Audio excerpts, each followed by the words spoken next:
Бүгдээрээ сайн байцгаана уу, шимжлэгээр ахин олцож байгаадаа баяртай байна. За энэ удаагийнхаа бичлэгийг Эзэн хааны ордны амьдралын талаарх зураг бичлэгүүдийн нэгийг болгон хийж байна. Тэгэхээр энэ удаагийн ярих гэж байгаа хүмүүс таад харсан байгаах гэж бодож байна.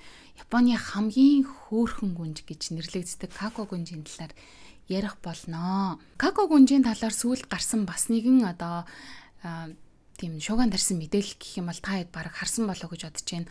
X буюу хуучнаар бол Twitter, тэгээ TikTok, Facebook гэж гисэндээ явж исэн. Японы нэг гүнж төрийн албан ёсны айлчлалынхаа үеэр экономигоор нисэж исэн. Тэгээд экономигоор нисэх үедээ ингээд нилээн ядарсан ингээд унтаа явж байгаа бичлэг нь ингээд нилээн тарсан шүү дээ. Тэгээд одоо юу болоод байна? Нөгөө баян орн болох Япон Японы гүнж гэж байгаа шүү дээ. Тэгсэн мөртлөө ядаж юм бизнес классаар ч юм уу за өөрийн онгоц болгоод дүүрчтэй за тэр бол бүр хотлоо гэтэл бүр экономигоор ингээд энгийн иргэцтэй хамттай ингээд нисээд тэгээ ингээд ядарсан хөрх амт ингээд унтаа явж байгаа нь ер нь арай аргой юу гэд ингээд хүмүүс яасан байхгүй. Тэгээ хөөрхийн Япон арайчтай гүнжээ хүртэл ингэж явуулах та тулцаа ер нь юу болоод байгаа юм бэ гэдэг тийм мэдээлэл ингээд явж ясан. Тэгээд энэ бичлэгэн дээрээ би яагаад ингэж явах болсон талаар нь энэ үйл явдлын эргэн тойронд ямар мэдээллүүд өрнөсөн гэх мэтээр ярих болно. Тэрний өмнө хэдүүлээ Како гүнжтэй энэ бичлэгээрээ танилцаад эхлэе гэж бодож байна. За тэгэхээр Како гүнжийнхаа бага нас руу хэдүүлээ явцгаая. За тэгэхээр Како гүнж бол 1994 оны 12 дугаар сарын 29-нд мэндэлсэн гүнж байгаа. Бараг 95 оны гэж хэлж болохоор шүү дээ, тийм. Тэгээд Токио хотын Айкё гэдэг эмнэлэгт төрсөн. Аавыг нь бол та хэд бараг мэдж байгаа болоо гэж бодож байна. Угсаа залгамжлах ханхүү Акшиномия Фумихито. Одоогийн эзэн хааны дараагийн угсаа залгамжлах ханхүү гэсэн үг шүү дээ, тийм. Тэгээ энэний өмнөх дугаартаа болохоор Како гүнжийн ээж болох Кико гүнжийн талаар ярьсныг та хэд санаж байгаа болоо гэж бодож байна. Како гүнжийн эгч нь болохоор Мако 2021 онд энгийн иргэнтэй гэрлэн одоо бол Америкийн нэгдсэн улсад амьдарч байгаа. За дүү нь болохоор Хисахито хунтайж эзэн хааны угсаа залгамжлах 2 дахь дист байгаа хунтайж гэсэн үг тий. Саяхан би бас Хисахито хунтайжийн насан турш ёслолын талаар бичлэг хийснийг та бүхэн санаж байгаа болоо гэж бодож байна. За хэдүүлээ Како гүнжийн боловсролын талаар ер нь бол нэлийн товчхон яригдана. Бага дунд сургуулаа болохоор язгууртнуудын сурдаг Гакшүний их сургуульд суралцж төгссөн. Тэгээд 2012 онд Гакшүний их сургуулийн уран зургийн ангид элсэн боловч дараа нь сургуулаа солиод ихчийнхаа сурч исэн International Christian University-д ороод тэгээд 2019 онд нийгмийн шинжлэх ухааны чиглэлээр сурч төгссөн байдаг. За мөн энэ хугацаанд Их Британий Лидсийн их сургуульд бас хэсэг хугацаанд судалгаа хийжсэн. Тэгээ энэ дундуур нь бас 7 улсын оюутан солилцооны хөтөлбөрөөр ч гэсэндээ татгшоо явж исэн учраас одоо англи хэлээр бол бас дайггүй ярьдаг гэдгийг энэ дараах бичлэгүүд бол батлан харуулдаг. Team leaders and organizers, it's my great pleasure to meet you here today. За тэгээд Како гүнж бол саяхан 30 нас хүрсэн. Одоо 94 оных гэдэг чинь 31-тэй гэсэн үг үү тийм 31 настай ийм гүнж байгаа. Одоогоор бол эзэн хааны гэр бүлийн гишүүний хуваар эзэн хааны гэр бүлийн гишүүд чинь бас ажил албатай хүмүүс шүү дээ тий. Ажил алба хийгээд тэндээсээ бас цалин авч явж байгаа хүмүүс. Тэгэхээр тэр ажил албан үүргээ гүйцэтгээд явж байгаа голлон соёл спортын арга хэмжээнд оролцдог гэдгээрээ онцлогтой. За мөн залуусын сайн дурын ажил спортын холбоо хөгжлийн бэрхшээлтэй иргэдийн үйл ажиллагааг дэмжиж ажиллаж явдаг байна. Како гүнж болохоор ер нь багаасаа жоохон урлаг спортод хайртай хүн байсан. Уран голгалтаар хичээлдэг байсан. Бас онцлогтой. Тэгээд энэ төрлөөрөө нэлээд хэд хэдэн шагнал хүртэж байсан.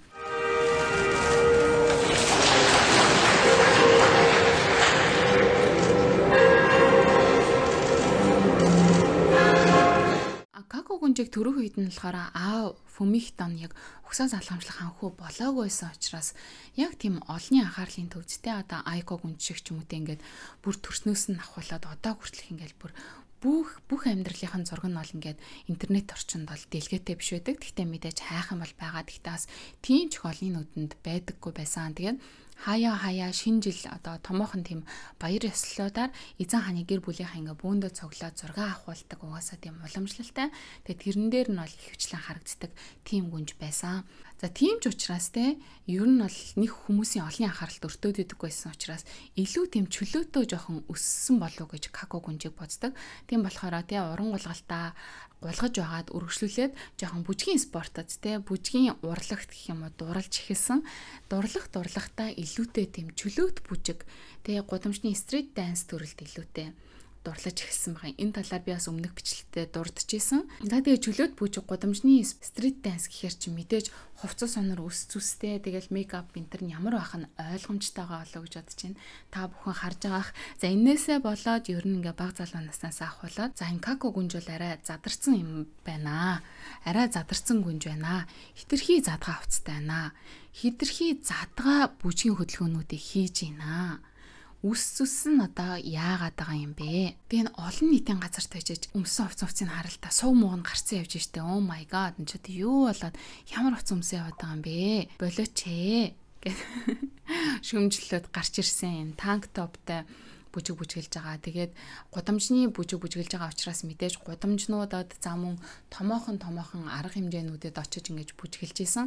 Тэгээд эднүсийг ингээ хараад ч эзэн хааны ордны гүнж одоо ер нь юм байж болох уу гэдэг тэр шөмжлөлийг дагуулж исэн. Тэгэхээр бас нэг талаараа бас хуучны уламжлалт сэтгэлгээтэй хүмүүсийн хувьд энэ аль байж болохгүй зүйл байсан.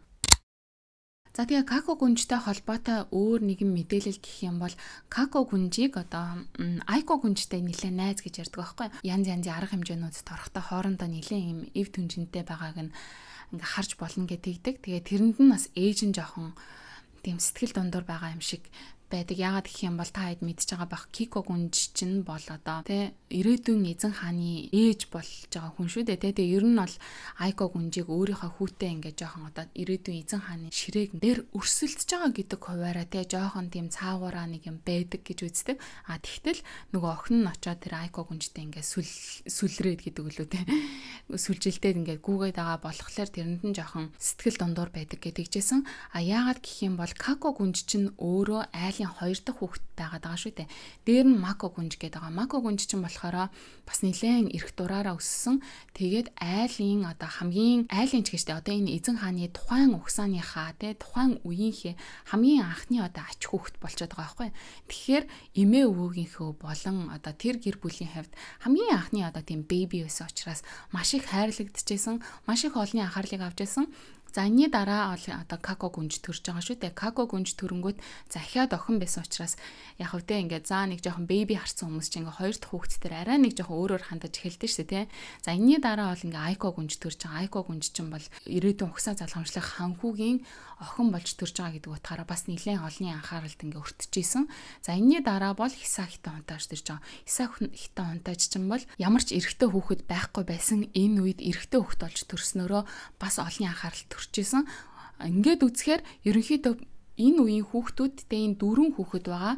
Энэ дөрвөн хүүхдүүдээс яг Како гүнжээс бусд нь бүгдээрээ нэлээд их анхаарал авч исэн бол Како гүнж бол ерөнхийдөө жоох юм анхаарлаас гадуур үлдсэн гэж үзээддэг байхгүй юу. Тэр утгаараа жоохон энэ эзэн хааны гэр бүл дотор те одоо өөрийнхөө Фумито хунтаажин гэр бүл дотроо ч гэсэн жоохон юм ганцаардмал байж исэн. А гэхдээ бол эгчтэйгээ бол нэлээд тийм нарийн холбоотой байсан л гэж үздэг юм лээ. Угаасаа тэгээд эгчдүү хоёртой хэдхэн насны зөрүүтэй эгчдүү хоёрын хоорондох холбоо бас ямар байж болох вэ? Тиймэрхүү хэмжээнд байсан болов уу гэж бодож байна. Гэхдээ ер нь бол эгчдүүсийн юм холбоо гэдэг чинь бас ээдрээтэй штэ тий. Тэгэхээр хэлэхэд бас бэрхэм. А гэхдээ эгчигээ бол ингээд ордноос гарч явсны дараагаа бол Како гүнжийн бол өөрөөр бол нэлээд өндөрсөж ирсэн. Яагаад гэвэл энэ эзэн хааны гэр бүлд эгчийнх нь одоо гүйцэтгэжсэн үүргүүдийг бүгднгийн нь бол Како гүнж одоо өөр дээр авсан гэж хэлж болно. Одоо оролцож исэн бүх том арга хэмжээнүүдээр нь эзэн хааны гэр бүлийг төлөөлж оролцохоос ахуулаад маш олон ажлуудыг гүйцээх үүрэгтэй болсон. Тийм ч учраас өнөөдөр бол одоо Како гүнжийг зогсдоггүй гүнж гэдэг бас нэг хоч бол дагалдаад байдаг талтай. А гэхдээ Како гүнжийг бол үргэлжлүүлээд нэлээд том одоо скандалууд гэх юм уу да тий шүүмжлэл ховж ивүүд бол нэлээд бас дагаж иржсэн гэж хэлж болно. За энэний нэг жишээг нь хэдүүлээ харцгаая. За энэ бол одоо Како гүнжийг хичнээн одоо зогсолтгүй гүнж те маш их ажилдаг гэж хэлж байгаа ч гэсэндээ альбан үүргээ жоохон одоо хийдүүлдэг талтай гэж шүүмжилжсэн. Яагаад гэх юм бол нэгэн үйл явдлаар одоо Како гүнжийг жоохон залхах юм уу та гэсэн шүүмж гараад одоо бойкот зарлах хэмжээнд хүрсэн байгаа. 3 жил гаруй хугацаанд Како гүнжийг одоо ажил үргээ гүйцэтгээгүй мөртлөө цалин авч байсныг нь одоо дотоод их сурвалжууд илчилсэн. Энэ нь юу вэ гэх юм бол 1-р сарын 20-нд Япон улсын одоо 47 дахь удаагийн сонсголын бэрхшээлтэй хүүхэд өсгөн хүмүүжүүлж байгаа эцэг эхчүүдийг хүндэтгэх тийм ёслол болж өнгөрсөн. Энэн дээр бол Како гүнж очих товтой байсан боловч сүүлийн 2 жилийн хугацаанд ингээ очоогүй юм байна гэдг нь ингээд олонний анхааралд өртөж эхэлсэн байгаа юм. Өмнөхтэй хунтаажийн гэр бүлийн эмэгтэйчүүд бол одоо энэ сонсголын бэрхшээлтэй иргэд болон сонсголын бэрхшээлтэй хүүхэдтэй эцэг эхчүүдийн энэ одоо салбарын дандаа элчин байсаар ирсэн. Яагаад гэх юм бол өмнөх бичлэгтэрээ би хэлжсэн Кико гүнж болон Кико гүнжийн охтууд нь бүгдээрээ одоо юм sign language буюу дохионы хэлээр бол одоо мэрэгшсэн гаргууд эмэгтэйчүүд байдаг байхгүй. Тэрүүгээрээ бас олонний хүндэтгэлийг хүлээдэг. Тийм ч учраас энэ дээр илч болж очиж хүндэтгэлийн арга хэмжээнүүд дээр нь очисноороо тентхийн одоо хандивын арга хэмжээнүүд нь одоо маш өндөр хандивыг цуглуулж чаддаг. За мөн олонний анхаарлын төвд ингээ хүргэж өгдөг бас нэг одоо инфлюенсер нь болдог гэж хэлж болох юм да тий.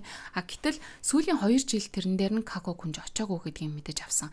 Яагаад гэх юм бол өмнө нь бол энэ дээр Кико гүнж очдог байсан боловч Кико гүнж энийг одоо 2 охин нь насанд хүрснээр уламжлалж өгсөн баггүй юу. Тэгээ яагаад очоогүй вэ гэх юм бол уг нь бол зохион байгуулагчдын зүгээс яг 100 нь Како гүнжид ингээ урилган илгээсэн байгаа байхгүй. Уг нь 1-р сард болох гэж байгаа үйл явдал гэсэн үг шүү дээ тий. Тэгэхээр бол 6 сарын өмнөөс ажиллаа ингээ зохицуулах боломжтой гэсэн үг. Гэтэл 5-р сард өгсөн урилгад 11-р сард яг одоо энэнд оролцоход боломжгүй байна гэдэг хариуг өгсөн байгаа юм.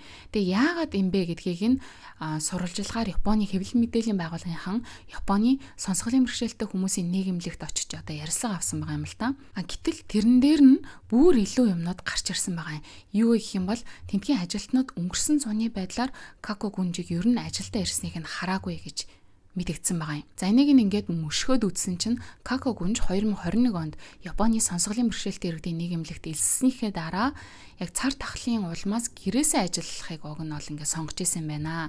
За энэ яг тэгтэл цар тахал дууссаны дараа бас ахаад ингээд офис дээр очиж ажиллах боломжгүй гэдгээ бас мэдэгдсэн байгаа юм. Энэ удаагийнх нь ямар шалтгаан байсан бэ гэх юм бол 50 гаруй жилийн настай энэ буйны байгууллагын офисын барилга нь хитрхи хуучирсан дотоод заслал чимэглэл бас хуучирсан давчуу офисын өрөөтэй байснаас үүдээд гүнжийн одоо аюулгүй байдлыг хангахгүй байна гэдэг тийм шалтгаантай байсан байна. За яг хөө энэ нь болж ингээд энийхээ үр дүнд одоо гэрээсээ ажиллаа бас өргөжлүүлж исэн байна. За харин 7-р сард буйны байгууллага маань шинэ офисын байранд нүүж ирэхэд Како гүнж харин 7 хоногт 1 юм уу 2 удаа офистаа ирж өглөөнөөс орой олтол одоо ажилдаг болсон. Гэтэл Како гүнжийг яг одоо энэ ажил дээр хурж ирээд ажиллаа гүйцэтгэж явах орондор нь хамтран ажиллагчид нь одоо хамтдаа ажиллахад тийм амар тухтай таатай биш байна гэдэг тийм одоо яриануудыг хоорондоо ярьж эхэлсэн байгаа юм л да. Гэтэл одоо Айко гүнжийн талаар улаан загалмаа нийгэмлэгт ажиллаж эхэлснээс нь хойшоо хамтран ажиллагчид нь одоо юу гэдэг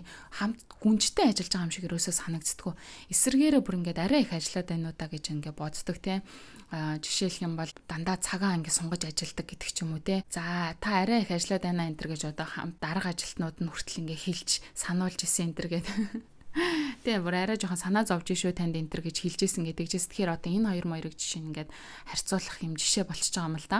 За ингээд энэс нь болоод те Како гүнжийг ер нь ажилдаа арай дэндүү хайхрамжгүй хайн гандж ингээл шалтак тоочоод гэрээсээ ажиллана шалтак тоочоод ингэн тэгэн тэнгуутаа ажил дээр очингуудаа бусдад одоо тийм хамтарч ажиллахад тийм таатай хүн биш байгаад байна гэдэг чинь тэр хүн ер нь ингээ ажилдаа яаж хандж байгаа юм бэ бусдыг ер нь ингээ бодохгүй байна гэдэг нь ингээ харагдаж байна гэдэг ч юм уу те тиймэрхүү шүүмжлэл ингээ интернет орчинд бүр ингээ амар их гарч эхэлсэн. Эннийх нь хариуд нь эзэн хааны одоо гэр бүлийн агентлагаас Како гүнжийн хид хідэн зургуудыг ингээд Гэтэ яг агентлагаас үгүй юу гэдгийг бас баттай хэлж мэдгүй ч гэсэнтэй ер нь бол агентлагаас л гэж бодож байгаа. Ямар зургууд нийтэлж эхэлсэн бэ хэм бол ингээд тэр ажил руугаа өглөөс амар ингээд энгийн хувцастайгаар ингээд яг энгийн одоо заавал яг гүн шиг харагдахгүйгээр ингээд алхаа явж байгаа зураг мөрнүүдийн янз янзаар хэд хэдээр нийтэлсэн байгаа юм л да. Тэгээ тэр дунд нь ингээд хамт ажилдаг хүнтэйгээ ингээд амар инээж минийгээ кофе уугаа явж байгаа ч юм уу те. Яг тэр нэг шүүмжлээдсэн хандлагуудыг нь уг нь бол биш штэ. Тийм биш штэ гэдгийг батлах гэсэн мэт тиймэрхүү зургуудыг ингээд нийтэлж эхэлсэн байгаа юм л да. Тэгтэл эсэргээрээ энэ нь бас ахиа шүүмжлэлт дагуулсан. Ягаад гэх юм бол за гэр бүлийн агентлаг эзэн хааны гэр бүлийн агентлаг одоо ингэж ажил хийдэг боллоо юу.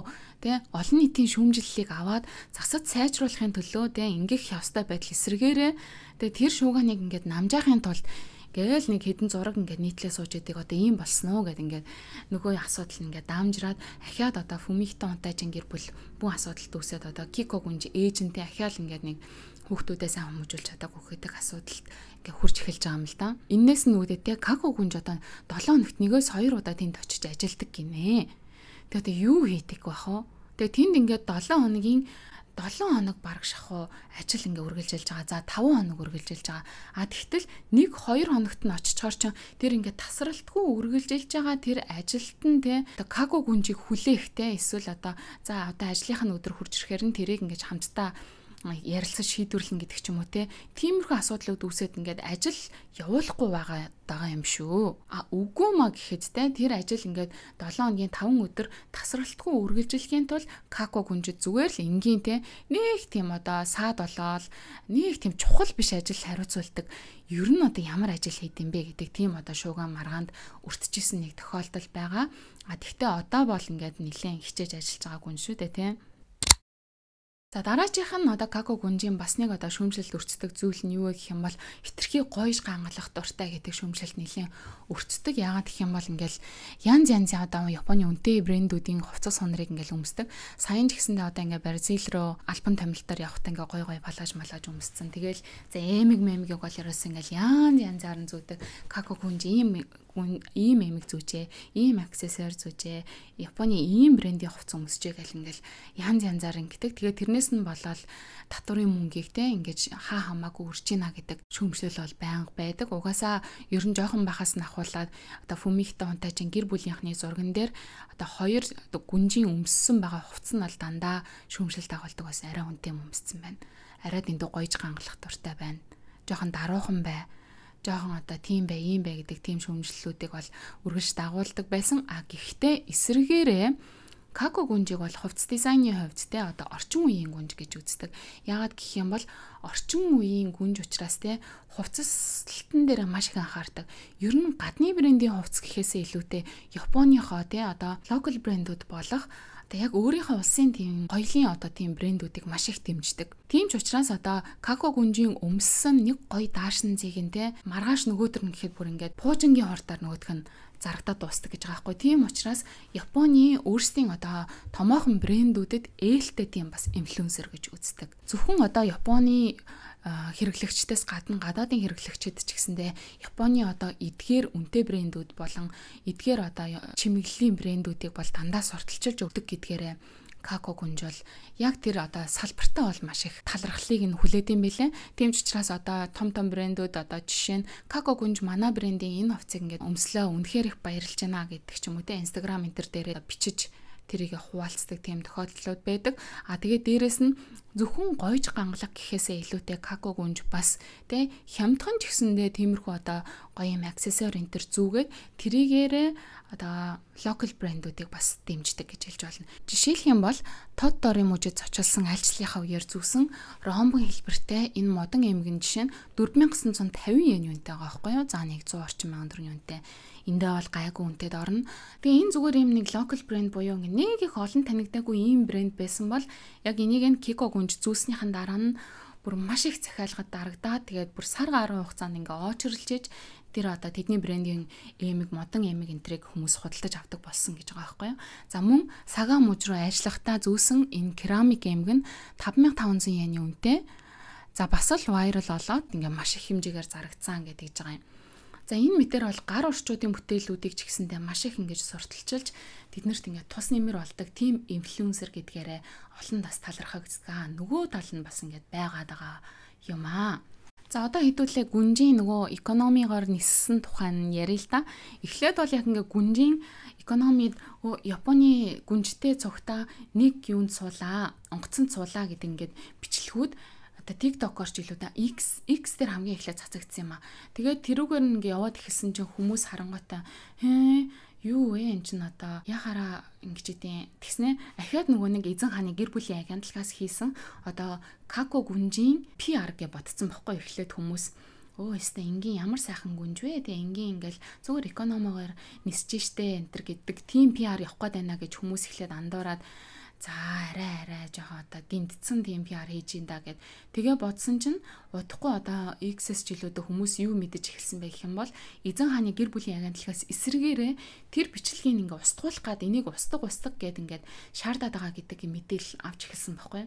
Яагаад гэх юм бол энэ бол одоо эзэн хааны гэр бүлийн гишүүдийн одоо юм унтж байгаа ч юм уу те би өмнө хэлжсэн ингээ юм идж байгаа тиймэрхүү бичлэгүүд бол зөвшөөрөлгүйгээр ингэж тавигддаг бай дандаа юм одоо респекттэй дандаа юм энгийн аятайхан зургуудыг нь бол интернет орчинд ингээ гаргаж явах хэрэгтэй байдаг. А тэгтэл гүнжийн ингээ унтж байгаа бичлэг нь ингээд тэр X дээр тавигдаад эхэлсэн. А тэгтэл X-ийн зүгээс бол ингээд маш ээлжгээр за бид нар бол ингээд одоо хэрэглэгчийнхаа зургийг те тийм хараасмент энэ төр байхгүй тиймэрхүү зураг бичлэгийг бол устгах эрхгүй. Энд чинь ингээд хүний эрхэнд халтсан тийм юм болон тийм учраас бид нар устгах эрхгүй гэдгийг ингээ ээлдгээр эзэн хааны гэр бүлийн агентлагт мэдээлсэн. За тэгээд энээс нь болоод тэр нь үргэлжлүүлээд юу гэж мэдэгдсэн бэ гэх юм бол эн чинь эзэн хааны гэр бүлийн агентлаг PR хийгээд байгаа биш харин эсрэгээрээ гүнжээ мөнгөд хэмнэх гээд экономигоор нисгснээ нуух гээд байгаа юм байна гэдэг юм руу явсан байхгүй. Тэгээд эсрэгээрээ хөөхөдөө Како гүнжтэй бүхэл бүтэн эзэн хааны гэр бүлийн гишүүн гүнж хүн тэгээ юу хийж явж байгаа юм бол аялаж явж байгаа биш албан ёсны айшлал хийж явж байгаа заяа. Тэгээд энэ айлчлал нь ямар чиртэй айлчлал байсан бэ гэх юм бол 2015 оны 6 дугаар сарын 4-өөс 17 оны хооронд Бразилд айлчилж исэн айлчлал байгаа. Энэ айлчлалынхаа хүрээнд 8 хотоор айлчилж нийтдээ 40 арга хэмжээнд оролцсон байгаа юм. Тэгээ боддоо таад 8 хотоор ажиллаад 40 арга хэмжээнд оролцож байгаа хоорондоо гүнж экономигоор нисээд ингээд дундуур нь дан ингээ явж исэн хүн чинь мэдээж ядарч байгаа. Тэгээ ядарч байгаа хүн чинь тэрэн донд ингээ унтах нь ойлгомжтой шүү дээ. Тэгээд ингэж амар шахуу хуваартай те ингэж явуулж ядаж гүнжээ одоо бизнес классаар нисгэж чадсангүй юу Япон ингээд эхэлж байгаа байхгүй. Тэгээ одоо энэ Японч нэр одоо баян орон мөн билүү гэдэг дээр ингээд эргэлзэж эхэлж байгаа юм л да. Тэгээ энэ хугацаанд бол Како гүнжийн бие бол маш их чилэргсэн, маш их ядарсан гэхдээ харамч байсан эзэн хааны гэр бүлийн тэр агентлагийг одоо тэ нуухын тулд юу ч олоогүй юм шиг те ингээд энгийн ингээ явж исэн, юу ч олоогүй юм шиг инээгээд ингээ явж исэн гэж ингээ Како гүнжийг хүмүүс өрөвдөж ярьж байгаа байхгүй юу. Тэгээ 2022 онд гэхэд Како гүнж нийт 40 албан ёсны арга хэмжээнд оролцож исэн бол 2023 он гэхэд 134 арга хэмжээнд оролцож тоон үзүүлэлт нь баг ингээд 3 дахин ч юм уу те өссөн байгаа байхгүй. Энээс нь болоод Како гүнжийг тэ зогсолтгүй эргэх Зоос банк гэдэг шиг зогсолтгүй Како гүнж гэдэг нэртэй болсон байгаа юм. Тэгээ энэ зогсолтгүй Како гүнж чинь хөөрхийдөө тэгэл инээгээл яваад байна заяа. Инээгээл яваад байна хөөрхийд.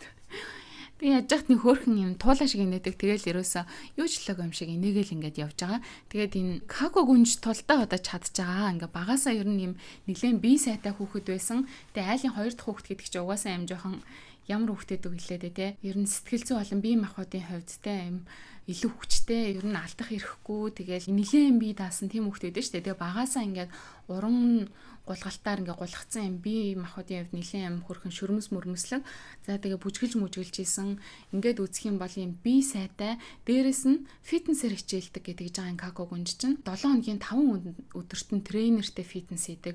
За өглөө болгон ордон дотроос юм жогинг хийдэг гэж байгаа байхгүй юу? Жижиг юм гүйдэг. Тийм ч учраас одоо Бразилийн тэр айшлал дууссаны дараа 28 цаг нисээд эх орондоо буунгуудаа шууд одоо сурвалжлагчдад мэдээлэл өгөөл тэнгуутаа маргаашнаас нь ахуулаад дахиад албан ёсны ажлуудаа ингээд ороод эхэлсэн гэж байгаа юм. Яагаад ийм амар шахуу хуваартай байгаа вэ гэх юм бол Японы эзэн хааны гэр бүлийн одоо гишүүдийн тоо бол ингээд жил ирэх тусам багасж байгаа гэдгийг та хэд мэдж байгаа бах.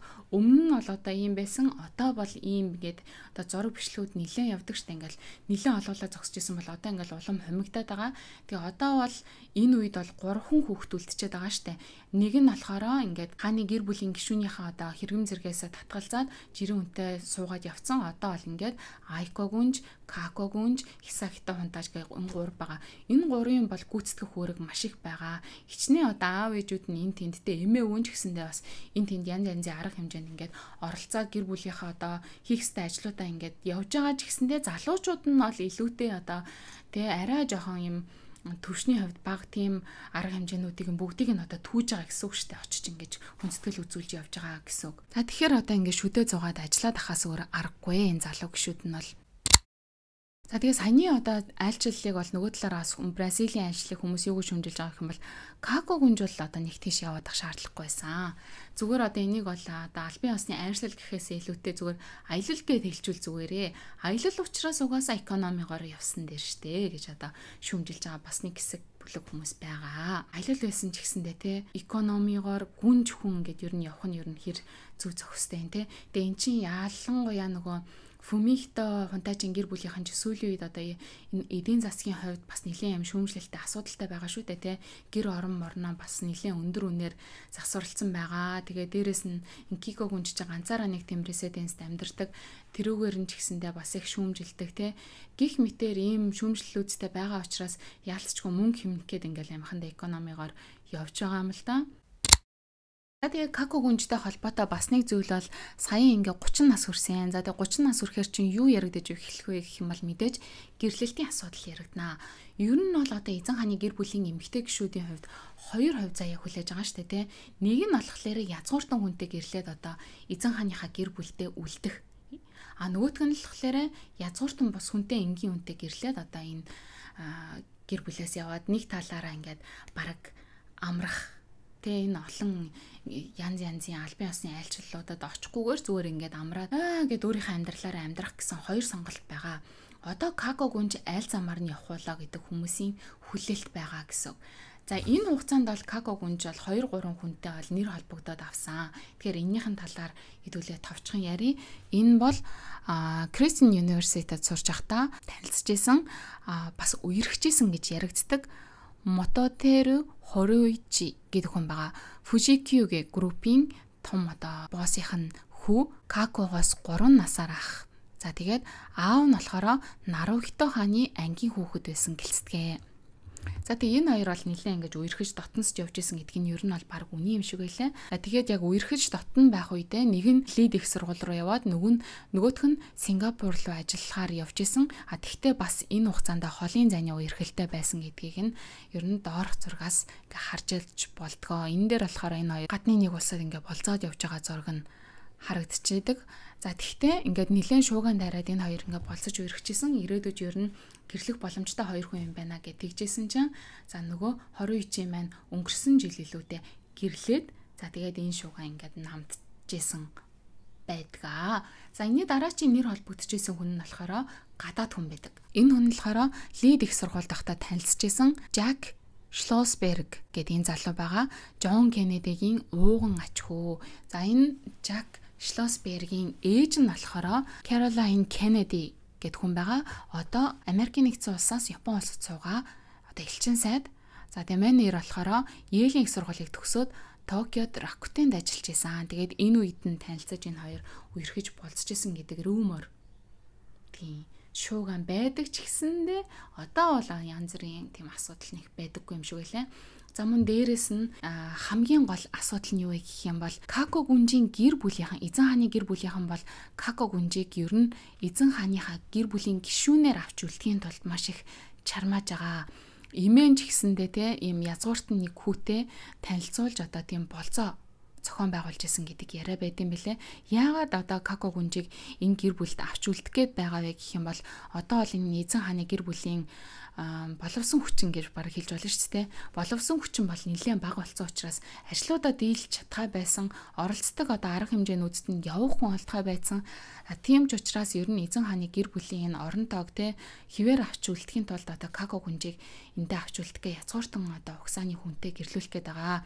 Тийм учраас ч одоо хүртэл ингээд нэг гэрлүүлэхгүй байгаад байгаа гэдэг тийм цуу яриа байгаа. Ээж нь ч гэсэндээ тэ янз бүрийн хүмүүстэй гэрлүүлэхгүй гэд бас нэг гэрлэлтэн дээр нь болцож байгаа уулзж байгаа залуучууд дээр нь маш их юм өндөр цензуртай ханддаг гэд тэгсэн. Тийм учраас одоо Како гүнж бас ээжтэйгээ тийм ч амар Накаёши биш одоо ив найрамдалтай байдаггүй жоох юм асуудалтай байдаг гэж сонсч байсан. Тийм ч учраас Айко гүнжтэй нийлээд байдаг гэдэг бас цоо яриа байгаад байгаа. Тэгээ Како гүнжийг бас одоо ордонд үлдээх гээд байгаа бас нэг шалтгаан дүүн. Яагаад гэх юм бол Исахита унтайч ч юм бол насаараа бол одоо энэ ордонд ингээд амьдрах нь тодорхой. Тийм учраас одоо дүүдэ хань болоод те энд ингээд байх хэрэгтэй байна гэдэг шаардлагыг одоо ээжийнхэн зүгээс тавьдгаа гэсэн тийм бол цоо яриа байдаг. Харин Како гүнжийн хувьд болохоор ямар байр суурьтай байдаг вэ гэдгийг нь дотоод их сурвалжууд мэдээлдэг гэхээр ихчгээ ерөнхийдөө бол энэ ордноос зогтох төлөвлөгөөтэй байгаа.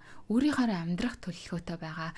Тийм ч учраас эртнээс одоо жоох ингээ мөнгөө цааш нь хийгээд ингээ явж байгаа. Гэтэ тийм цоо яриа байт юм билээ.